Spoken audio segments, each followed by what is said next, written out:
Annapurna society গড়ে প্রচারের নির্দেশ। হলদিয়ার বৈঠকে নেতা কর্মীদের নির্দেশ মুখ্যমন্ত্রীর। অন্নপূর্ণা নিয়ে অপপ্রচারের অভিযোগ। অন্নপূর্ণা নিয়ে সঠিক তথ্য পৌঁছে দিতে নির্দেশ। জনগণের কাছে তথ্য পৌঁছে দিতে নির্দেশ মুখ্যমন্ত্রীর। হলদিয়ায় দীনদয়াল প্রশিক্ষণ শিবিরের নির্দেশ মুখ্যমন্ত্রীর। অভাবনীয় প্রাপ্তি। শুভেন্দুবাবু আশায় যে প্রশিক্ষণ বর্গ একটা অন্য মাত্রা পেয়েছে, তিনি এসে তার সরকার কি করেছে 100 দিনে সেটি তিনি সুন্দর করে আমাদের ব্যক্ত করেছেন।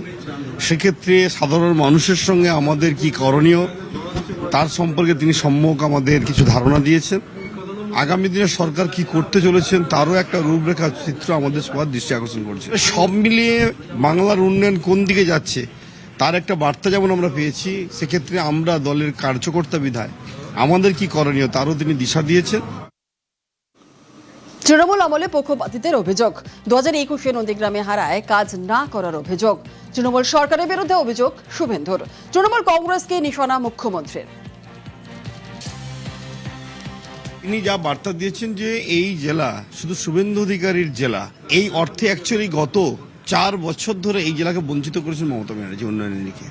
শুভেন্দুবাবু তিনি যে নির্দেশ দিয়েছেন আগামী দুর্গাপূজার মধ্যে এই জেলার সমস্ত রাস্তাঘাটকে সারানোর জন্য তিনি তার দপ্তর থেকে তিনি প্রয়োজনীয় আধিকারিকদের নির্দেশ দিয়েছেন। আমাদেরও সেই নির্দেশিকা তিনি পালন করতে অনুরোধ করেছেন। ফলে তার বক্তব্য মমতা ব্যানার্জি যে পথ দেখেছেন সেই পথে তিনি মানুষকে পরিষেবা দিবেন না। আমাকে যারা ভুল বুঝেছেন, আমার সরকারকে যারা ভুল বুঝেছেন তাদের ভুল আমি কাজের মাধ্যম দিয়ে ভেঙে দেবো। ফলে এটার দ্বারাই বোঝা যাচ্ছে সবকা সাথ সবকা বিকাশ এই মন্ত্রে যে তিনি দীক্ষিত সেটি তিনি তার বক্তব্যের মাধ্যম দিয়ে কর্মপথের মাধ্যমে উপস্থাপন করেছেন।